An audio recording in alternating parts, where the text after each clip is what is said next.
We are back with Alexa Rose. The song you just heard is called Borders, or God is a River. Alexa, what is the spiritual significance of rivers for you? So I named I named the album Headwaters.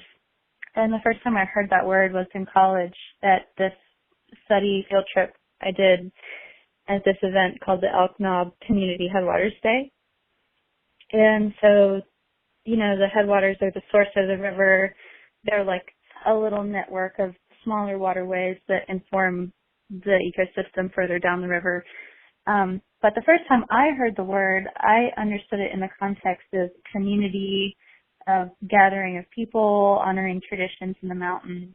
This event was basically like a huge potluck, and it was a small taste for me of the community my grandparents and great-grandparents would have known, before the digital age, where you had this really wide network just in your community, and you're more familiar with the actual faces of people rather than their images on a screen. So I carried that around with me for years, that word, with all those associations. And at the end of Pale Golden Flowers, the use of the word Headwaters is carrying all that for me personally.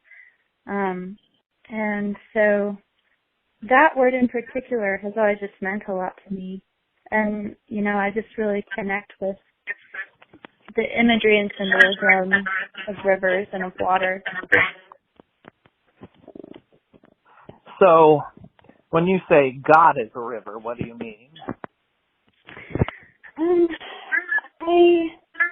I wrote God is a River after a trip to New Mexico and Texas in 2018.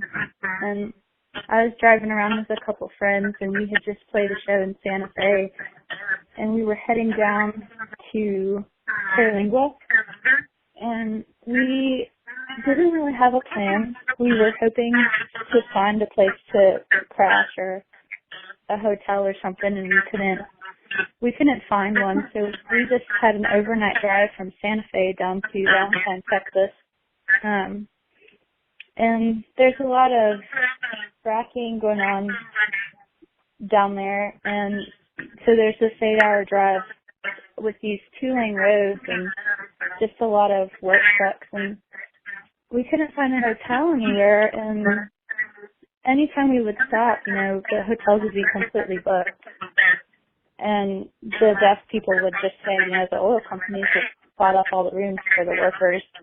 And the landscape is just really sparse. And it, we're out west and it's dry. And then we finally got down to West Texas. And we were all so exhausted and we didn't have anywhere to stay. And we just ended up at the Rio Grande. It was the first time I had seen it. And it was just so relieving to be resting by this body of water that just opened up. And it's the, border between our countries. And it just really stood out to me. And then, of course, shortly after that, or before that, just over the last couple of years, we've had all these really destructive political conversations about borders and the border wall. And I just thought about that moment where we were all just resting by that river and how beautiful it was. And there was just a man sitting on the other side who was carving a piece of wood. And it was a peaceful moment, and I was just thinking about how water really is the ultimate connective power. It's so important. And so I just thought if there's anything that could symbolize, a breakdown of all this hatred and negative conversation in our country, it would be that river. And you can't ultimately build a wall around those connections because that's the way nature is supposed to work. You're connected to these other people. Yeah, absolutely. I mean, it just felt like there are all these water wars between Texas and New Mexico because they both don't have enough water to power hydraulic fracking.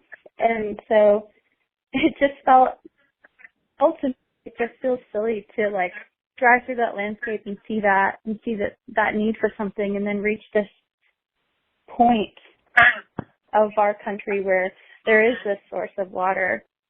And really at the end of the day, like, we all need to start seeing the world that way because we're in such a climate crisis. And it just feels like a silly conversation to have. Like, it just really all in that moment, being able to be there and imagine what it would look like with a wall there was ridiculous. Walling off this precious water when it's in short supply as it is. Yeah. That is quite a notion. We're going to get back to the passage of time and sort of the way you spend moments.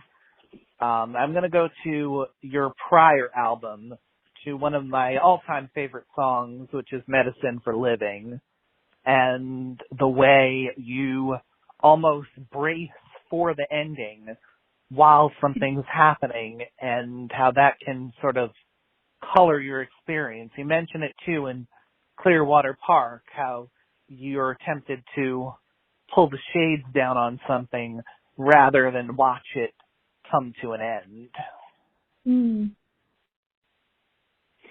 Yeah. I guess so. I guess I would never have connected those two songs in that way, but you're right. So what is sort of the pain of watching something fade? I mean, I think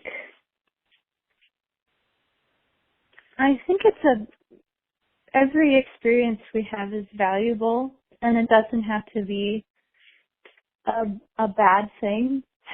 And I think a lot of times we close ourselves off when we feel like we're bracing ourselves for something to end. And that's not just a relationship, it's anything.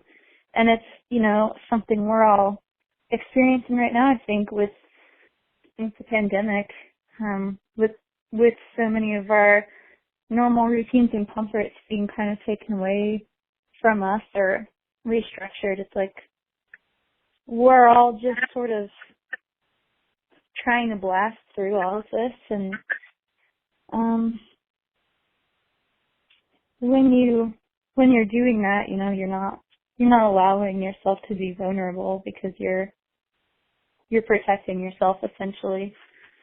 But it can be really valuable to feel those things. And I think in Clearwater Park, just because I wrote it more recently, so I remember more. I wrote that line thinking about how I do that a lot. I will literally draw the shades before the sun goes down, and it makes me feel sad because I become aware of the fact that I'm not being present, I'm just thinking ahead a lot.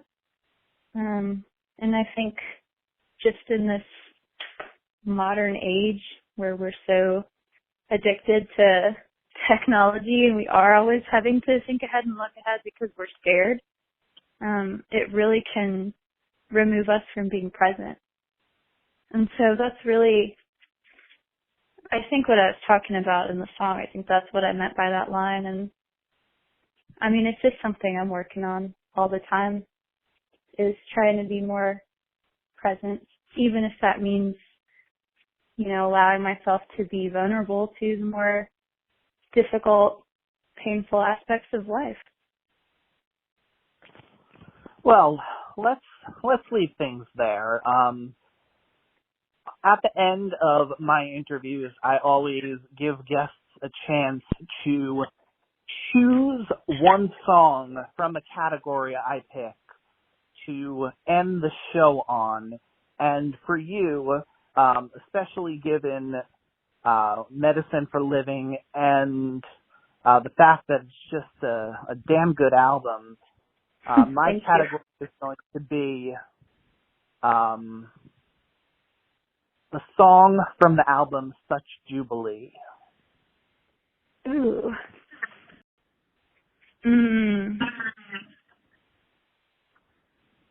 I mean, I would choose Of Which There Is No Life.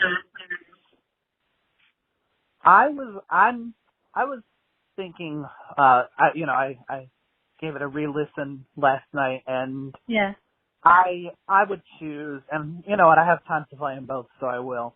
I would choose From Now On, which I think rings especially true in the context of an album so focused on the past and memories and the flow of time. I think From Now On has something useful to add to our conversation today. Well, yes, pick that one then. I would choose Of Which There Is No Like because it has the phrase Such Jubilee in it, which is what that album is named for. But I also, to be honest, just really love Old Sides and Companions. From Now On is a great one, too. You can't go wrong. No, it's hard to go wrong on that album. Alexa Rose, thank you so much for coming on the show. Yeah, thank you for having me.